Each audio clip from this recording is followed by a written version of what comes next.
Good morning, students. Welcome back to our distance learning class. Today we will discuss about science of class 7, chapter 4, heat. This is our second video of this chapter. So now let's start the chapter.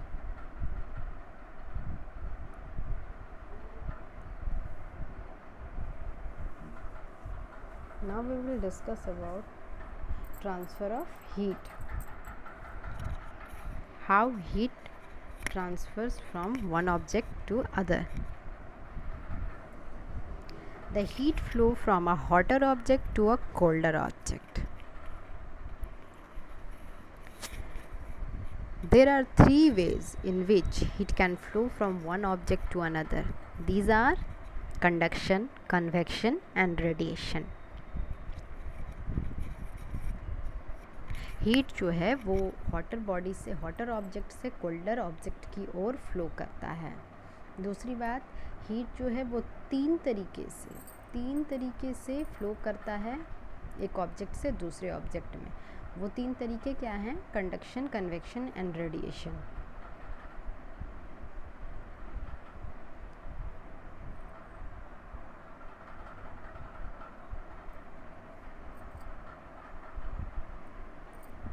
अब हम बात करते हैं conduction की.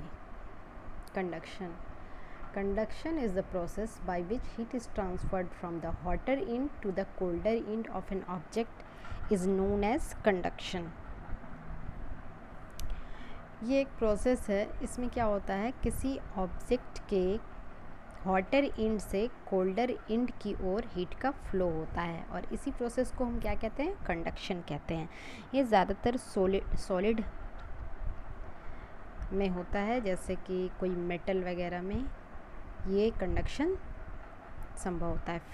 This phenomenon generally is involved in transfer of heat energy through solids.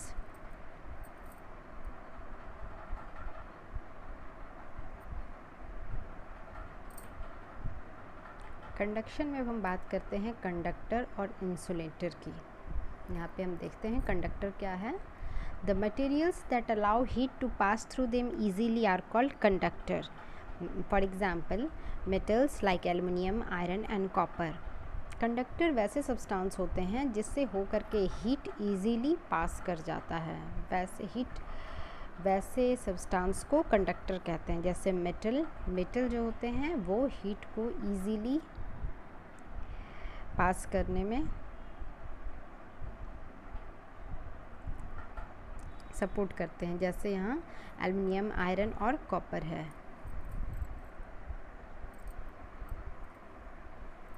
Insulator क्या होते हैं? ये जस्ट अपोजिट है. इंसुलेटर जो है वो कंडक्टर का जस्ट अपोजिट है. कंडक्टर इजीली हीट को पास करता है उस ऑब्जेक्ट के थ्रू. इंसुलेटर में कोई ऐसे मटेरियल या ऑब्जेक्ट होते हैं जिससे होकर के हीट इजीली पास नहीं कर पाता है और ये पुअर कंडक्टर ऑफ हीट होते हैं. Such poor conductors are called as insulator. यहाँ पे एग्जाम्पल है प्लास्टिक और वुड. ये क्या है? ये इंसुलेटर के एग्जाम्पल हैं.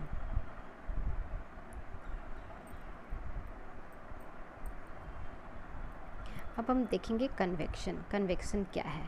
Convection is the process of transmission of heat in liquids and gases. Convection एक प्रोसेस है जिसमें हीट का ट्रांसमिशन लिक्विड और गैस में संभव है. In which the molecules move in definite currents carrying heat with them. इसमें क्या होते हैं? लिक्विड या गैस के मॉलिक्यूल में मूवमेंट होता है और धीरे धीरे करके सारे लिक्विड और सारे गैस जो हैं गर्म हो जाते हैं. In other words, the process of hotter liquid और gases transferring heat to the colder surroundings is known as convection.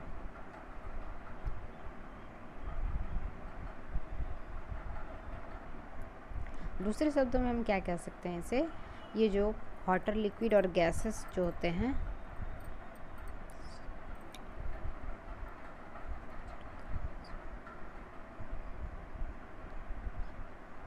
Liquid और गैस को के गर्म होने की जो प्रक्रिया है यही क्या होता है? कन्वेक्शन कहलाता है. सेकंड है The water and air are poor conductor of heat, but due to convection, heat transfer take place in these substances. Water और एयर तो वैसे पुअर कंडक्टर ऑफ हीट होते हैं, लेकिन कन्वेक्शन के थ्रू इसमें हीट ट्रांसफ़र संभव है. In convection, the molecules themselves move from one place to another, carrying heat energy with them. Convection में क्या होता है, मॉलिक्यूल्स होते हैं, ये एक प्लेस से दूसरे प्लेस में इसमें मूवमेंट होता है लिक्विड या एयर मॉलिक्यूल्स का, और फिर ये हीट एनर्जी को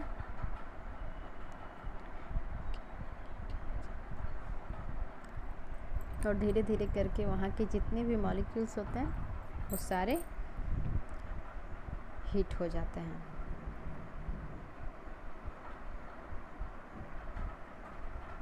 अब हम बात करते हैं रेडिएशन की. रेडिएशन क्या है?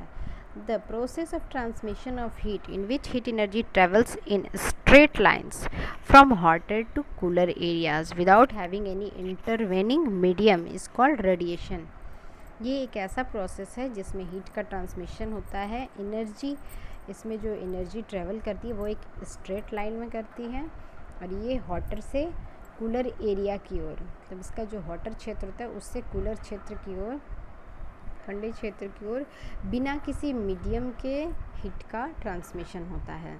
It means the process of transfer of heat in which no medium is required is known as radiation. इसका मतलब है यहाँ पे रेडिएशन के प्रोसेस के लिए किसी भी मीडियम का होना ज़रूरी नहीं है, बिना मीडियम के भी ये प्रोसेस संभव है. Heat energy from the sun comes to us through though there is a vacuum between the sun and the earth over large distance. Heat energy जो सूर्य से हमारी ओर आती है, वहाँ क्या होता है, पृथ्वी और सूर्य के जो बीच में है बहुत सा स्थान ऐसा होता है जहाँ पे एयर भी नहीं पाए जाते हैं, और वो वैक्यूम का क्षेत्र होता है, बिल्कुल निर्वात का स्थान होता है. यहाँ पे हीट एनर्जी जो है रेडिएशन के थ्रू ही हम तक पहुँच पाती है.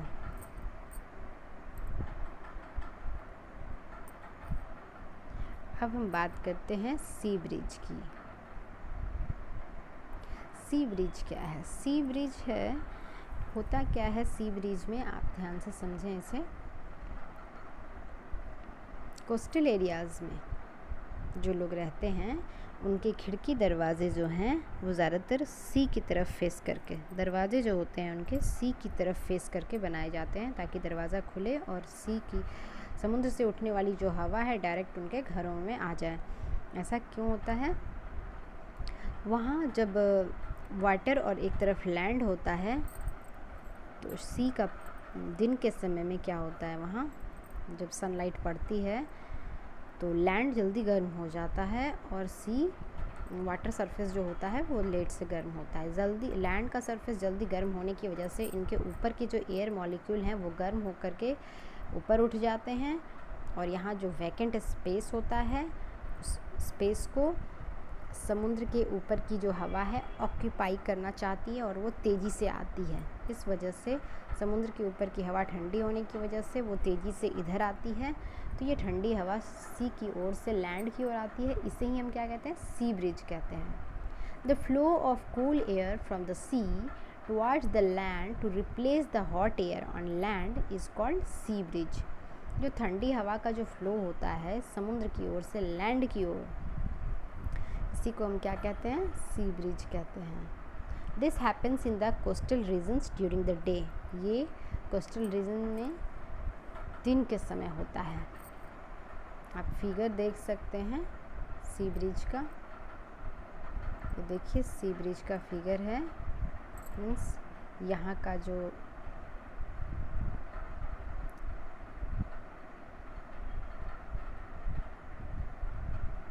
ये जो लैंड है, यहाँ की एयर गर्म होकर के ऊपर की ओर उठ रही है, और ये यहाँ का जो पानी है ये तेज़ी से यहाँ आता है लैंड की तरफ, और इसे हम क्या कहते हैं, सी ब्रिज कहते हैं.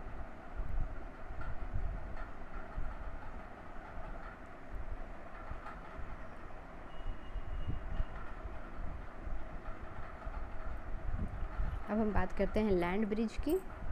इन coastal region the currents of air flow from the cooler land towards the warmer C.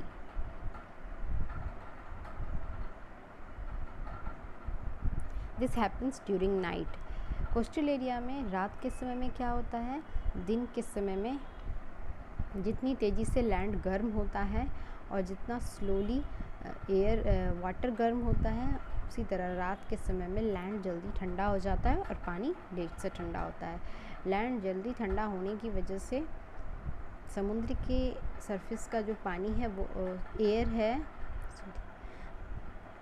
Water surface के ऊपर जो एयर मॉलिक्यूल्स हैं वो गर्म होने की वजह से ऊपर उठ जाते हैं और लैंड की ओर से जो हवा जो एयर है वो इस वैकेंट स्पेस को भरना चाहती है, तेज़ी से आती है ठंडी हवा। तो ये जो ठंडी हवा है वो लैंड से किस ओर आ रही है, समुद्र की ओर आ रही है, इसलिए हम इसे क्या कहते हैं, लैंड ब्रिज कहते हैं। और ये रात में होता है। In coastal regions the current of air flow from the cooler land towards the warmer sea. This happens during night. यहाँ पे आप फिगर देख सकते हैं लैंड ब्रीज का।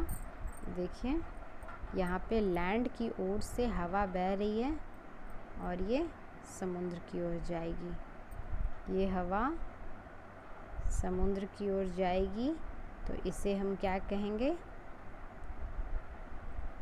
Land bridge.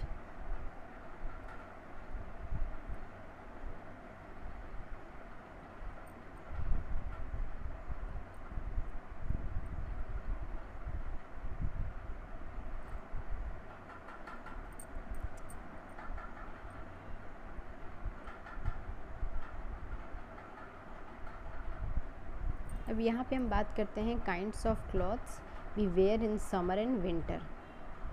किस प्रकार के कपड़े हम गर्मियों में और किस प्रकार के कपड़े हम ठंडे में पहनते हैं, उसकी क्या वजह है। All hot bodies radiate heat. जितनी भी हॉट बॉडी है, जितनी भी हॉट ऑब्जेक्ट हैं, वो सारे क्या करते हैं, हीट को रेडिएट करते हैं। Dark coloured object absorb heat radiation better than the light coloured objects.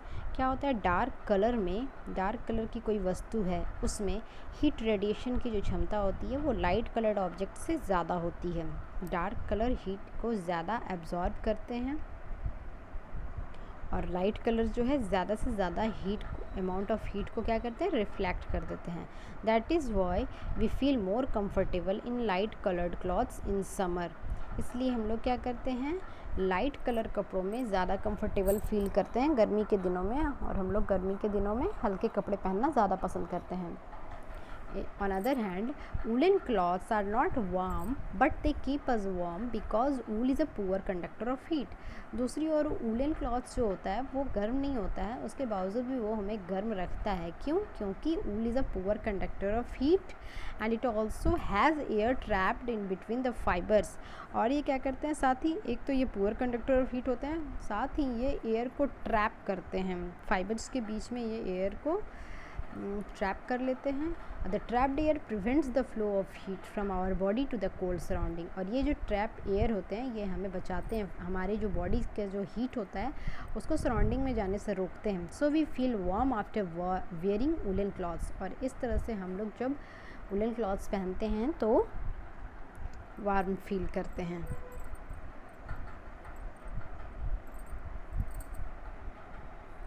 सो हमारा ये चैप्टर फिनिश होता है। Thank you students.